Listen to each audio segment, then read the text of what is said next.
Hello दोस्तों। आज बात करते हैं कुछ नई कंपनियों के बारे में। मैंने क्या कुछ स्ट्रेटेजी बना रखी है। स्ट्रेटेजी तो वो सब जितने लोग हैं उन सबकी अलग अलग स्ट्रेटेजी है।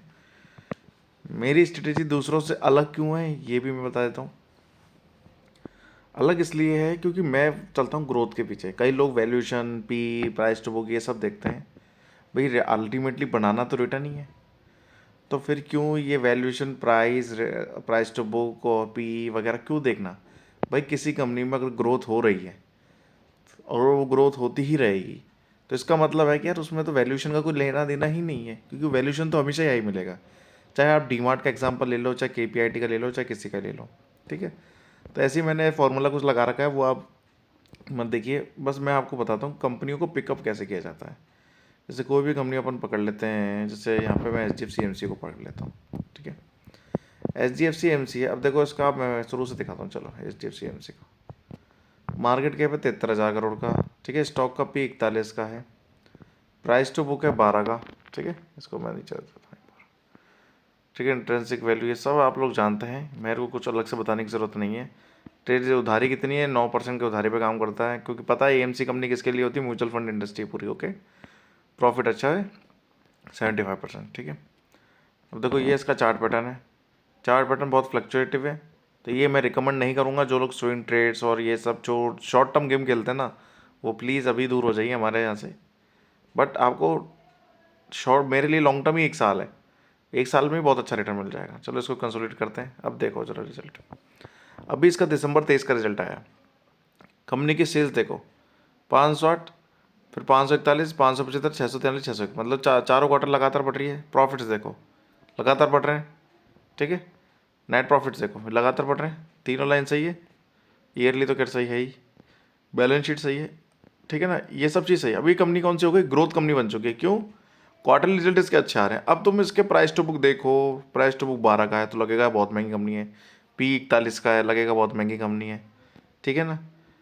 और क्या इंट्रेंसिक वैल्यू देखते हैं, चलो इसमें है नहीं। और क्या देखते हैं, बस मेन मेन तो ये देखते हैं। ठीक है। तो लगेगा कि बहुत महंगी कंपनी है तो इसमें उठाना, कई लोग सोचते हैं बहुत महंगी है, और बहुत देखो चार्ट के हिसाब से लग रहा है बहुत ऊपर है, यहाँ से नीचे गिर सकती है। हमेशा एक बात ध्यान रखना, कभी भी तुम्हें कंपनी में ये ग्रोथ दिख जाए ना जो मैंने आपको क्वार्टरली रिजल्ट में दिखाई है, ये वाली प्रॉफिट वाली सेल्स वाली ग्रोथ दिख जाए, तो फ़र्क ही नहीं पड़ता कि उसकी वैल्यूएशन क्या है, उसका प्राइस टू बुक कितना है, उसका पी कितना है, फ़र्क ही नहीं पड़ता। आंख बंद करके उस कंपनी को उठा सकते हो आप, बशर्ते उस कंपनी का बिजनेस मॉडल देख लो कि लॉन्ग टर्म में वो कैसा रहेगा। मैं इसके कई एक सारे एग्जाम्पल दे सकता हूँ। चलो अगला एग्जाम्पल देता हूँ मैं आपको, KPIT का। ठीक है। मैं ऐसे एग्जाम्पल देता हूँ जिन्होंने रिटर्न बनाए हुए हैं। देखो प्राइस टू बुक कितना देख रहा है, 20 गुना महंगी कंपनी है। सोचो पी कितना है, 80 का पी लगभग। ठीक है। और फिर भी कंपनी भागे जा रही है। रोक पा रहे होगे कोई इसको? नहीं रोक पा रहे ना। तो कहने का मतलब ये देखो, ग्रोथ भी देखो, इसकी क्वार्टरली रिजल्ट देखो।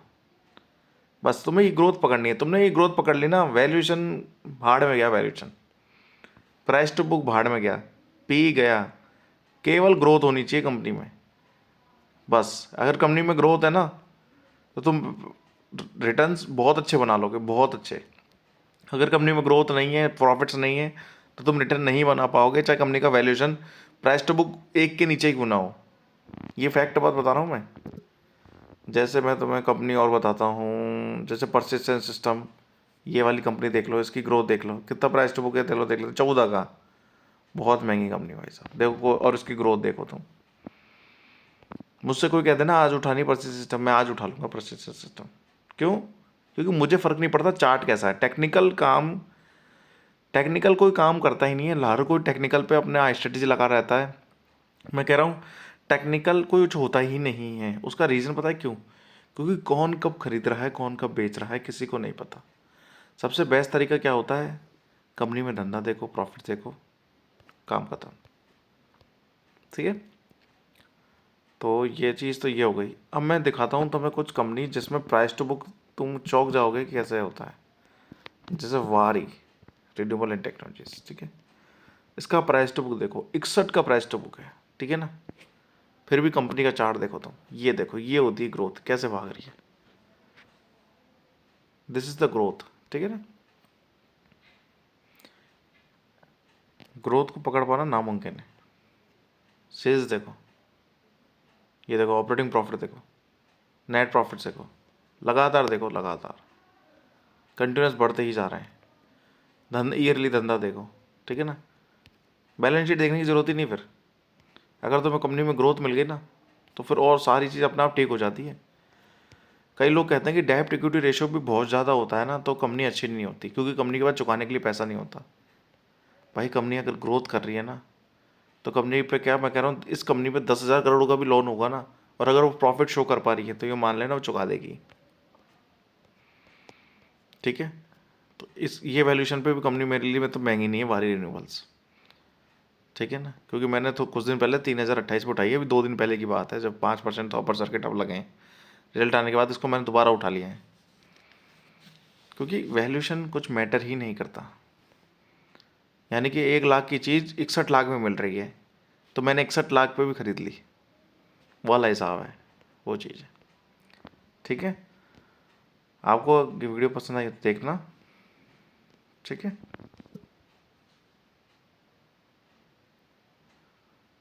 ठीक है सर, ठीक है। और कोई सवाल हो तो पूछ लेना कमेंट्स में कि ग्रोथ को कैसे पकड़ते हैं, और कोई भी आपके मन में कोई किसी कंपनी के लिए डाउट हो तो कंपनी कमेंट में डाल देना, उससे मैं आपको बता दूंगा कि कंपनी में ग्रोथ है कि नहीं है। ठीक है ना, बड़ी बड़ी कंपनी को फोर्स देख लो, मैं आपको दिखाता हूँ, एक कंपनी है, एक कंपनी और दिखा देता हूँ। चलो वन टेल क्या था उसका, x angel one, angel one दिखाता हूँ। चलो प्राइस टू बुक, हाँ एंजल वन देखो। अबे एंजल वन कंपनी देखो, यहाँ देखो, ये कंपनी यहाँ पे कंसोलिडेट कर रही थी क्योंकि यहाँ पे इस कंपनी की ग्रोथ खत्म हो गई थी। कोई इन्वेस्टर 2021 में इन्वेस्ट करता है 1100 रुपये के आसपास, तो यहाँ पे मिलते हैं उसको 3,000 रुपये। और कोई इन्वेस्टर यहाँ 1500 में इन्वेस्ट करता है, यहाँ मिलते 3,000 रुपये। तो कौन सा ज़्यादा फायदे का है? ये 1500 वाला, ना कि 1100 वाला, क्योंकि 1100 वाले ने 2021 में इन्वेस्ट किया था और 2015 में इसमें जुलाई में, मतलब 6 महीने में डबल का रिटर्न ले लिया उसने। तो फ़ायदा किसको हुआ? 2023 वाले को। ऐसा क्यों हुआ वो भी नीचे दिखाता हूँ। देखो नीचे आओ, नीचे आप देखोगे तो प्रॉफिट्स बढ़ रहे हैं, बढ़ रहे हैं, बढ़ रहे हैं। ठीक है, यहाँ डाउन हो गए, फिर बढ़ रहे हैं, फिर डाउन, तो ऐसे है। और इधर देखो सेल्स में भी ये इम्पैक्ट है। ग्रोथ ज़रूरी है, ठीक है, कंपनी में ग्रोथ ज़रूरी, ग्रोथ नहीं है तो आप उस कंपनी से बाहर निकल सकते हो। और 443 के बाद 398 हो गई, इस पॉइंट पे मैं कंपनी से बाहर निकल जाता हूँ। दैट्स इट, फिर बढ़ जाएगी, फिर घुस जाऊँगा। ठीक है, बाय।